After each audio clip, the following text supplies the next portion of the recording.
యుద్ధకాండ. ఇది రామాయణంలో 6వ కాండ. ఇందులో సీత యొక్క జాడని తెలుసుకున్న రాముడు తన రంకులో ఉందని తెలుసుకొని సీతాదేవిని ఎలా అయినా తీసుకొని రావాలి అని లంకకి వెళ్ళి అక్కడ ఇంద్రజిత్తుని, కుంభకర్ణుని, రావణాసుడిని అందరినీ సంహరించి సీతాదేవిని తిరిగి అయోధ్యకి తీసుకెళ్లే వరకు ఉంటుంది. సో ఇందులోంచి మనం ఎటువంటి ఫైనాన్షియల్ లెసన్స్ నేర్చుకోవచ్చో ఇప్పుడు మనం తెలుసుకుందాం. సో ఈ యుద్ధకాండ నుంచి మనం చూడాల్సి వచ్చినప్పుడు ఏంటి అంటే, టీమ్ మెంబర్స్ ఎవరైతే ఉన్నారో వాళ్ళకి ఫస్ట్ ప్రైజులు అనేటువంటిది రావాల్సినటువంటి అవసరం ఉంటుంది.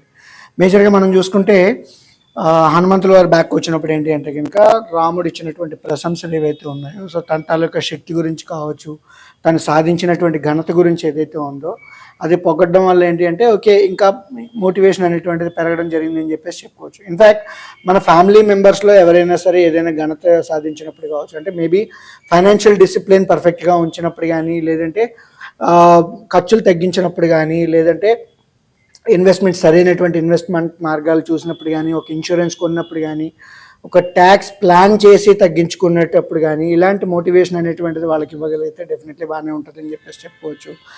నెక్స్ట్ మనం బిజినెస్ పరంగా మనం మాట్లాడుకోవాల్సి వచ్చినప్పుడు ఏంటి అంటే, ఎంప్లాయీస్ ఎవరైతే ఉంటారో వాళ్ళని మనం కంటిన్యూస్గా వాళ్ళ తాలూకా స్ట్రెంగ్స్ని మనం రికగ్నైజ్ చేయడం, వాళ్ళు సాధించినటువంటి ఘనకార్యం ఏదైతే ఉందో దానికి అప్రిసియేషన్ అనేటువంటిది కంటిన్యూస్గా ఇవ్వగలిగితే డెఫినెట్లీ బాగానే ఉంటుందని చెప్పేసి చెప్పుకోవచ్చు. ఇక్కడ ఒక మనిషి కంటిన్యూస్గా నేర్చుకుంటున్నాడు అనేటప్పుడు ఏంటంటే వాళ్ళు పడ్డ కష్టం అనేటువంటిది ఇనిషియల్ స్టేజెస్లో మనకు తెలుస్తూ ఉంటుంది. దానికి సరైనటువంటి రికగ్నిషన్ అనేటువంటిది పర్ఫెక్ట్గా వస్తే obviously they will do great wonders అని చెప్పేసి మనం చెప్పుకోవచ్చు. రెండోది వచ్చేటప్పటికి ఏంటంటే, ఫ్యామిలీలో ఉన్నటువంటి వాళ్ళందరూ కూడా ఒకే రకమైనటువంటి లక్ష్యం వైపు వెళ్ళాల్సినటువంటి అవసరం ఉంటుంది. మనం విభీషణుడి గురించి ఎగ్జాంపుల్ చెప్పుకోవాల్సి వచ్చినప్పుడు ఏంటంటే, మొత్తం అందరూ ఒకలా ఉండేటప్పుడు ఏంటంటే విభీషణు మళ్ళీ ఆపోజిట్ టీంలో జాయిన్ అవ్వడం అనేటువంటిది క్లియర్ కట్గా జరిగింది. అంటే మేబీ అక్కడ మంచి వైపు ఉన్నాడా చెడు వైపు ఉన్నాడా అనేటువంటిది ఒక డిస్కషన్ అయితే, ఇక్కడ మనం చెప్పుకోవాల్సి వచ్చినప్పుడు ఏంటి అంటే, మనం ఫ్యామిలీ మెంబర్స్ అందరూ ఒక లక్ష్యం వైపు ఉండేటప్పుడు అలా కాదు నాకు ఇది కావాలి అని చెప్పేసి డిఫరెన్షియేట్ అవ్వడం కానీ, లేదంటే అందరూ కలిపి ఒకేసారి అయినటువంటి తాటిపేద ఉండడం కానీ, లేదంటే వాళ్ళకి కావాల్సిన థాట్ ప్రాసెస్ మ్యాచ్ కాకపోయినా సరే డిస్టర్బెన్సెస్ అనేటువంటి క్లియర్ కట్గా కనబడుతున్నాయని చెప్పేసి మనం చెప్పుకోవచ్చు. అండ్ ఇక్కడ ఫ్యామిలీ మెంబర్స్కి ఎవరి ఆలోచనలు వాళ్ళకు ఉంటాయని చెప్పేసి ముందుగానే మనం మాట్లాడుకున్నాం. ఎస్పెషలీ మనం కైకేయి విషయంలో మనం చూసాం కాబట్టి. ఇన్ఫ్యాక్ట్ మనం విభీషణుడి విషయంలో చూసేటప్పుడు కూడా ఏంటంటే ఎవరి ఇండివిజువల్ థాట్స్ వాళ్ళకు ఉంటాయి. బట్ అల్టిమేట్గా మనం చూడాల్సింది ఏంటంటే త్రూఅవుట్ ఫ్యామిలీ వెల్ఫేర్ కోసం, లేదంటే ఫ్యామిలీ గ్రోత్ కోసం, బిజినెస్ గ్రోత్ కోసం మనం చూస్తున్నామా లేదా, ప్రొఫెషనల్ గ్రోత్ కోసం మనం చూస్తున్నామా లేదా అనేటువంటిది ఇంపార్టెంట్. అటువంటి టైంలో ఒక సరైనటువంటి అడ్వైజర్ కావచ్చు, కన్సల్టెంట్ కావచ్చు, మెంటర్ కావచ్చు, కోచ్ కావచ్చు ఉంటే కనుక ఓకే దీని అంతటినీ కుటుంబ పెద్ద కింద బాధ్యత తీసుకొని నడపగలిగేటువంటి అవకాశం ఉంటుంది అని చెప్పేసి. సో కొన్నిసార్లు ఏమనిపిస్తుంది అంటే కనుక వీడేంటి నాకు చెప్తే వినేదేంటి అనేటువంటి పద్ధతుల్లో చాలామంది ఆలోచిస్తుంటారు. But that is the first foundation for the family breakup అని చెప్పేసి చెప్పుకోవచ్చు. అలా కాకుండా అందరూ ఓకే అటు ఇటు కొంత డిస్పారిటీ ఉన్నా కూడా మేబీ మూర్ఖత్వం అనేటువంటిది క్లియర్ కట్గా రావణాసురుడి దగ్గర నుంచి మనకు క్లియర్ కట్గా కనబడుతున్నా కూడా maybe what he has done is might be wrong అనేటువంటిది మనం కొంతవరకు గ్రహించగలగాలి. ఎందుకంటే ఫ్యామిలీ హెడ్కి కూడా ఏంటి అంటే ఓకే నేను చేస్తుంది రైటా రాంగా అనేటువంటి సెకండ్ థాట్ ప్రాసెస్ అనేటువంటిది ఎప్పటికప్పుడు మేకర్ అండ్ చెక్కర్ ప్రాసెస్ అనేటువంటిది ఉంటుంది. అది ఉంటే కనుక డెఫినెట్లీ ఫ్యామిలీ ఫైనాన్సెస్ అంతా ప్రాపర్గా ఉంటాయని చెప్పేసి చెప్పుకోవచ్చు. ఒకవేళ అది కానీ లేకపోతే విభీషణుడు వెళ్ళి ఆపోజిట్ టీంలో జాయిన్ అయినట్టుగా ఇప్పుడు లేటెస్ట్ సిచ్యువేషన్లో చెప్పుకోవాల్సి వచ్చినప్పుడు ఏంటంటే Wipro, Infosys and Cognizant taluka tussle ఎలా అయితే క్లియర్ కట్గా కనబడుతుందో, సో ఇప్పుడు మోడర్న్ వరల్డ్లో ఆ టైప్ ఆఫ్ సిచ్యువేషన్ అనేటువంటిది క్లియర్ కట్గా కనబడుతూ ఉంటుంది. And at the same time రాజకీయాల్లో కూడా మనం అయితే చూస్తాం. బట్ ప్రస్తుతానికి మనం రాజకీయాల గురించి మాట్లాడలేదు కాబట్టి businesses taluka loop holes and leakages ఏవైతే ఉన్నాయో అవి ఎక్కడైనా లీక్ అయితే కనుక రావణాసురుడు లాంటి పెద్ద మనిషికే చావు తప్పలేదు అనేటువంటి పరిస్థితి వచ్చేస్తుంది. సో మన ఫ్యామిలీ మెంబర్స్లో కాన్ఫిడెన్స్ బిల్డ్ చేయడం ఎంతైతే ముఖ్యమో వాళ్ళ దగ్గర ఉన్నటువంటి విషయాలు బయటికి లీక్ కాకుండా ఉండడం కూడా అంతే ముఖ్యం అని చెప్పేసి మనకు తెలుస్తూ ఉంటాయి. సో ఓవరాల్గా టీం పరంగా చూసుకునేటప్పుడు కూడా ఆ టీంతో ఆ కాన్ఫిడెన్స్ అనేటువంటిది, క్రాస్ చెకింగ్ అనేటువంటిది ఎప్పటికప్పుడు ఉంటే టీము గ్రో అవుతుంది, ఫ్యామిలీ గ్రో అవుతుంటుంది, బిజినెస్ కూడా గ్రో అవుతుంది అని చెప్పేసి మనం చెప్పుకోవచ్చు. అండ్ ఇంకొక పాయింట్ మనం చూడాల్సి వచ్చినప్పుడు ఈ వారధి ఏదైతే ఉందో రామ్ సేతు అని చెప్పేసి అది ఒక రోజులో కట్టింది కాదు, ఒక 2 రోజుల్లో కూడా కట్టింది కాదు. సో అక్కడ కట్టుతున్నప్పుడు ఎన్నో రకాల ఆటంకాలు అనేటువంటివి రావడం జరిగింది.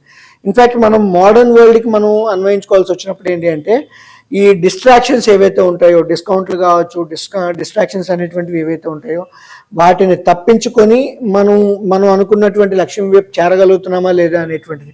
ఎందుకంటే ఇప్పుడు సముద్రుడు తాలూకా రెసిస్టెన్స్ అనేటువంటిది రావడం కావచ్చు, ఇనిషియల్ హికప్స్ అవి అయితే క్లియర్గా కనబడ్డాయి. బట్ వన్స్ పాత్ అనేటువంటిది పేవ్ అవుతున్నప్పుడు ఆ ఫోకస్ అనేటువంటి ఫ్యామిలీ మెంబర్స్ అందరూ ఇచ్చినటువంటి సపోర్టు, కంటిన్యూస్ మానిటరింగ్ అనేటువంటిది ఏదైతే జరిగిందో సో దాన్ని బిల్డ్ చేయగలిగారని చెప్పేసి అని అర్థమైంది. And at the same time చిన్న చిన్న రాళ్ళు కావచ్చు, లేదంటే ఉడతా భక్తి లాంటిది కావచ్చు. చాలామంది అనుకునేది ఏంటి అంటే ఓకే, నేను ఇప్పుడు ఖర్చు పెడుతున్న 100 రూపాయలతో ఏమైనా జరిగిపోద్దా, ప్రమాదం అవుద్దా, లేకపోతే 200 రూపాయలతో ఏమైనా మారుతుందా, లేదంటే 1000 రూపాయలని దాచితే ఏమైనా పెద్దగా మేడలు ఏమైనా కట్టేస్తామా అంటారు. బట్ మనం మేడ కట్టాలి అన్నా కూడా ఈ చిన్న చిన్నవి ఏవైతే ఉంటాయో, ఈ చిన్న చిన్న పొదుపులు అనేటువంటి పర్ఫెక్ట్గా ఉంటే మనకి వారధి ఎలా అయితే కట్టగలిగామో ఇన్ఫ్యాక్ట్ మనం అనుకున్నటువంటి ఆర్థిక లక్ష్యాలు కూడా అంతే సులువుగా చేయగలుగుతాం అని చెప్పేసి మనం తెలుసుకుంటున్నాం. అండ్ ఇంకొక మేజర్ పాయింట్ ఇక్కడ మనం చూడాల్సింది ఏంటి అంటే సంజీవిని పర్వతం గురించి మనం మాట్లాడుకోవాల్సి వచ్చినప్పుడు అందరికీ కూడా ఆ టైప్ ఆఫ్ ఫిట్నెస్ లెవెల్స్ అనేటువంటివి ఉండకపోవచ్చు. సో ఆ టైంలో ఏంటంటే మనీ డ్రైన్ అవ్వకుండా ఉండడం కోసం అనేటువంటిది కొంతవరకు మనకి హెల్త్ ఇన్సూరెన్స్ అనేటువంటిది కావచ్చు, లేదంటే డిసెబిలిటీ ఇన్కమ్ అనేటువంటిది కావచ్చు, లేదంటే లైఫ్ ఇన్సూరెన్స్ లాంటివి బ్యాకప్ ప్లాన్స్ అనేటువంటివి ఉండాల్సినటువంటి అవసరం ఉంటుంది. ఎందుకంటే మనకి హనుమంతుడు వారు మొత్తం పర్వతాన్ని తీసుకొని రాగలిగారు. బట్ మన దగ్గర ఉన్నటువంటి ఇప్పుడు ఉన్నటువంటి మోడర్న్ లైఫ్ స్టైల్లో మనం చెప్పుకోవాల్సి వచ్చినప్పుడు అయితే కనుక that may not be possible. So ఎవరికి ఉన్నటువంటి రిస్క్లు వాళ్ళని అనలైజ్ చేసుకోవాలి, ఆ రిస్క్ని అనలైజ్ చేసుకొని దానికి కావాల్సినటువంటిది అంతా కూడా చూసుకోవాల్సినటువంటి అవసరం ఉంటుంది. And at the same time మనం దేని గురించి అయినా సరే కష్టపడుతున్నాము అనేటప్పుడు ప్రకృతి అనేక రకాల పరీక్షలు పెడుతూ ఉంటుంది. మేబీ ఇనిషియల్ స్టేజెస్లో మనం చెప్పుకున్నట్టుగా వారధి కడుతున్నప్పుడు కావచ్చు, లేదంటే రావణాసురుని చంపే టైంలో కావచ్చు, అట్ ద సేమ్ టైం లక్ష్మణుడి తాలూకా స్పృహ తప్పిపోవడం కావచ్చు, ఆర్ ఇంద్రజిత్ దగ్గర నుంచి వచ్చినటువంటి, మేఘనాథుడి దగ్గర నుంచి వచ్చినటువంటి రెసిస్టెన్స్ లాంటివి కావచ్చు. ఇవన్నీ కూడా ఏంటి అంటే కాన్ఫిడెన్స్ లెవెల్ని తగ్గించేటువంటి అవకాశం ఉంటుంది. అంటే ఈ టైప్ ఆఫ్ ఇన్సిడెంట్స్ అన్నిటిని కూడా మనం రియల్ లైఫ్లో మనం అనుకున్నటువంటి ఆర్థిక లక్ష్యాలు చేరాలి అనేటప్పుడు ఏంటి అంటే ఆ కాన్ఫిడెన్స్ పోకుండా ఉంటే కనుక మన తాలూకా ఎయిమ్, లైఫ్ అంబిషన్ ఏదైతే ఉందో ఆ అంబిషన్ వైపు వెళ్తే నేము ఫేముతో పాటు మనీ కూడా ఆటోమేటిక్గా వస్తుంది చాలామందికి తెలుసు. అయితే ఇక్కడ మనం చూడాల్సింది ఏంటి అంటే కనుక ఆ ఇనీషియల్ రెసిస్టెన్స్ని మనం తట్టుకోగలిగితే న్యాచురల్గా డౌన్ ద లైన్ రావాల్సినటువంటి క్రెడిట్ మనకు వస్తుంది. అండ్ నేచర్ కూడా అప్పుడు సపోర్ట్ చేయడం మొదలు పెడుతూ ఉంటుంది.